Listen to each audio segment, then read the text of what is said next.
Number 8. Iuliana Tudos. On Christmas Eve 2017, Iuliana Tudos was heading home through North London's Finsbury Park. The 22-year-old who worked as a bartender at the Well's End had finished her shift and was planning on spending Christmas with friends after collecting some things from her residence. CCTV captured Tudos entering the park at 8:33 p.m, but she never emerged from it. After she'd failed to turn up to meet her partner and friends, a group of them consequently searched Finsbury Park. On December the 27th, they found her naked body in a burnt-out shed. Tudos had been tortured and fatally stabbed. There were cuts to both her wrists deep enough to expose the bone, along with other devastating wounds to her neck and torso. Paramedics discovered that a symbol resembling the Batman logo had been carved deep into her chest. There was no evidence of abuse, but investigators determined that her killer's motivation had likely originated out of frustration and sadistic tendencies. The police identified Kasim Lewis, aged 31, as a suspect due to the fact that he'd extracted Tudos's PIN number during the prolonged attack and later withdrew money from her account. Lewis, a registered offender with a criminal record dating back to his teens, had used a bottle to strike the young woman and then inflict the slashes and stabs found on her body. Earlier in the day, Lewis had reportedly had a fight with a man he'd been seeing and stormed out of his home. His defense argued that in addition to the pre-existing rage, his mind had been bedeviled by drugs and alcohol. Lewis ultimately pleaded guilty to the murder and was sentenced to 29 years in prison. Number 7. Bridget Shiel. On the night of May the 30th of 2016, Atlanta model Bridget Shiel was spotted in the parking lot of a Shell gas station. The 19-year-old was accompanied by 2 men as she sat on the passenger's side of her red Ford Fusion, and according to an eyewitness report, seemed extremely nervous. It marked the last time that she was ever seen alive. The teenager's naked body was later found at the Oakland City Park, where she'd been fatally shot multiple times in her back, buttocks, and legs. 2 years later, 28-year-old Christopher Spencer was charged with the murder after his DNA was recovered from a Sprite bottle found close to Shiel's abandoned car. Spencer was at the time serving a life sentence for one of 5 murders, including Shiel's, to which he'd been tied. Even though a suspect had been charged, the teen's family was left with several unanswered questions, the main aspect being her killer's motivation. Shiel had posts on Backpage advertising escort services under various aliases, claiming she aimed to please in the most desirable ways. There was some suspicion that she'd been forced to become an escort by boyfriend Kevin Kinney, who was an initial suspect in her murder but never charged. Leading up to her death, she'd been living with Kinney and the mother of his child, Brittany Aloka. The 2 women didn't get along, and 2 months before the shooting, they'd spent the night in jail following an altercation. Shiel was reportedly terrified of Kinney. She'd once called the police after he'd allegedly struck her, but told the dispatcher that Kinney was going to kill her if he found out she'd placed the call. The nature of the murder was also considered rather personal and described by an investigator as overkill. The shooter had used radically invasive projectiles, also known as RIP bullets, designed to fragment upon impact. It was a choice of ammo meant to send a message, a hypothesis also supported by the fact that the shooter had kept firing as they stood over Shiel's body. According to updates on the case in 2020, the Georgia Supreme Court upheld Spencer's conviction for the model's murder. Number 6. Margaret Muller. Margaret Muller, an American artist studying in London, went jogging in Victoria Park on February the 3rd of 2003. Muller had moved to England's capital city in the late 1990s to study at the Slade School of Art. She'd set up her own studio in Hackney, had had multiple exhibitions, and by all accounts had a bright future in her craft. Unfortunately, while she was out on her run, the 27-year-old's life was violently cut short. She was found covered in blood on a path leading to a rose garden after having fallen victim to either a failed mugging or a thrill attack. Muller was stabbed to death in broad daylight, but close to 2 decades since her murder, no one was charged or convicted. The police conducted a massive reconstruction of the circumstances leading up to the fatal stabbing and asked over 100 park visitors to retrace their steps on the day. Investigators took hundreds of statements and performed over 1,000 house-to-house inquiries. Several arrests were made, but none produced a definitive result. With the aid of criminal profilers, the authorities were able to issue a description of the suspect as being white, then aged 18 to 20, between 5'6" and 5'8" tall, with short brown hair and a London accent. Number 5. Michael Vivona. Olympic karate athlete Sakura Kokumai was warming up for a run at Grijalva Park in Orange County, California on April the 1st of 2021, a young man suddenly approached her, yelling insults and threats. He misidentified the Hawaii-born American-Japanese woman as Chinese during a racially charged remark. The man eventually walked away, and Kukumai subsequently shared a video of the encounter to her over 32,000 Instagram followers, expressing disappointment that people witnessing the incident hadn't intervened. On April the 17th, an unnamed couple of Korean descent was walking through Grijalva Park shortly after 7:30 p.m. Without warning or provocation, an attacker punched a man and woman aged 79 and 80 respectively to the ground. Fortunately, they didn't sustain severe injuries, aside from a few bruises and scrapes. Multiple other people at the park recognized the attacker as being the same man from Kukumai's video. They surrounded him until an officer arrived at the scene and arrested him. The suspect was identified as 26-year-old Michael Orlando Vivona, who at the time was living out of his car. Through the statements he'd made during interviews, officers determined that the attack on the elderly couple and harassment of Kukumai had been racially motivated. Vivona was charged with 2 felony counts, each of inflicting injury on an elder adult and violation of civil rights with violent injury, along with sentence-enhancing hate crime allegations. Number 4. Tessa Magers.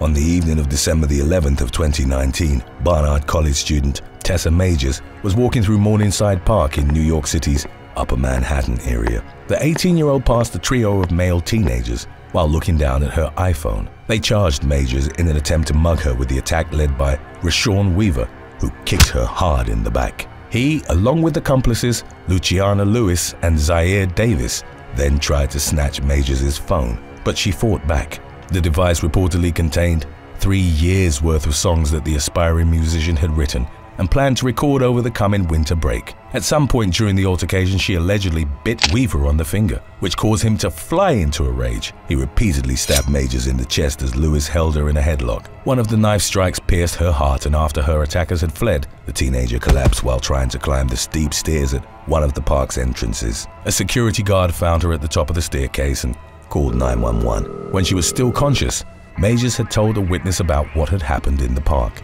She was later pronounced dead at Mount Sinai Morningside Hospital. Davis was sentenced to 18 months in detention after pleading guilty in family court to robbery in the 1st degree. In addition to robbery, Lewis and Weaver pleaded guilty to 2nd-degree murder. The former was sentenced to 9 years to life in prison, while the latter, who acknowledged that he'd intentionally caused the death of Tessa Magers by stabbing her with a knife, was sentenced to 14 years to life.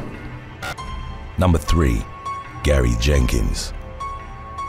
After the breakup of his marriage, Welsh psychiatrist Dr. Gary Jenkins would reportedly go to a park behind Cardiff Castle to seek intimate encounters with men. On July the 20th of 2021, he'd allegedly gone to Butte Park with that intention in mind. Simultaneously, 25-year-old Jason Edwards, Lee Williams Strickland, age 36, and teenager Dion Timms Williams were reportedly stalking out the spot he frequented, looking for vulnerable men to rob. 58-year-old Jenkins was ambushed by the trio, who'd initially targeted his bag but then started beating him relentlessly.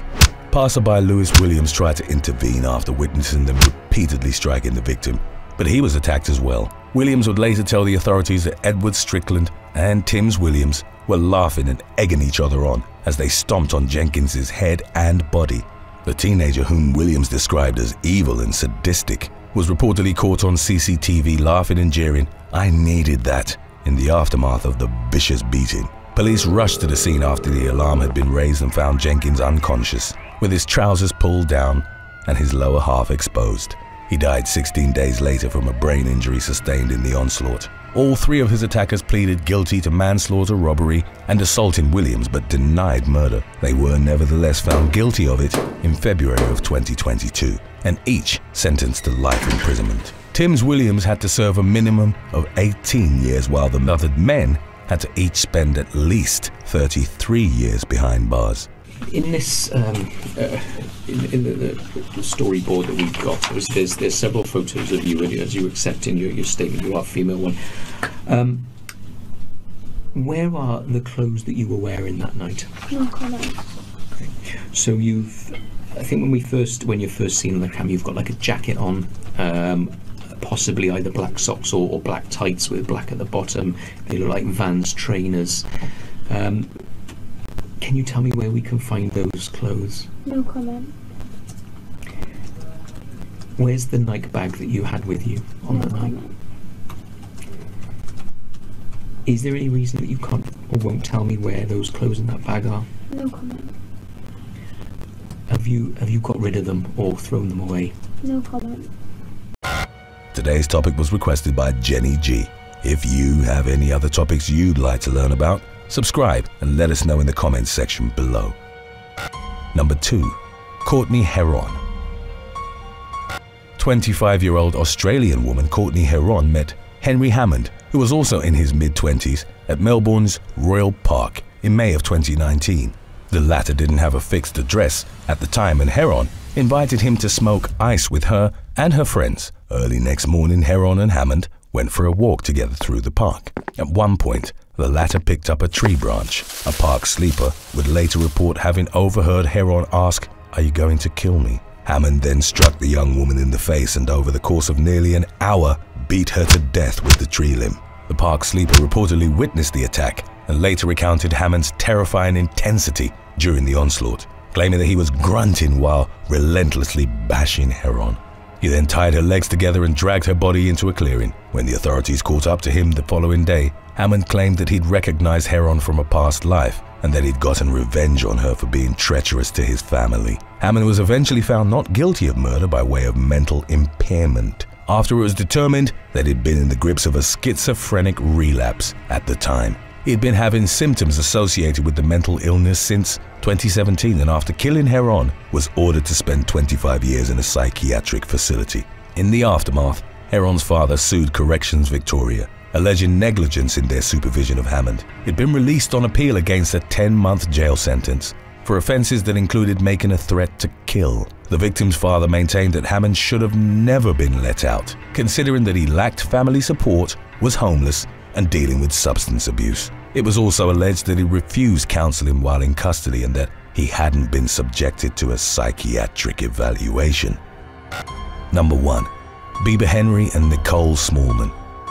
Sisters Bieber Henry and Nicole Smallman were at a picnic spot in Friant Country Park, northwest London, on June the 6th of 2020. Henry and Smallman, aged 46 and 27, had been celebrating the former's birthday, and after others in their group had left, they decided to spend some more time at the spot. The sisters never left the park and were subsequently reported missing to the authorities. Smallman's boyfriend found their lifeless bodies the day after the report had been filed, and law enforcement determined that they'd succumbed to multiple knife wounds. Their killer was subsequently identified as 19-year-old Daniel Hussein, whom the authorities learned had targeted them as a form of human sacrifice. DNA had linked him to the scene and the police raided his home. They found a letter signed in Hussein's blood and addressed to Lucifuge Rofakal, determined to have represented a demon-like entity. In it, Hussein promised to sacrifice 6 women every 6 months in exchange for winning the Mega Millions super jackpot. Henry and Smallman were thus the first victims of the twisted campaign he'd planned.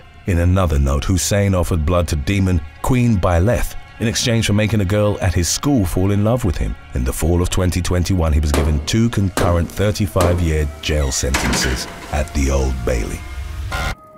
Thanks for watching. Would you rather sleep in a park for a week or never find a place to park for a month? Let us know in the comments section below.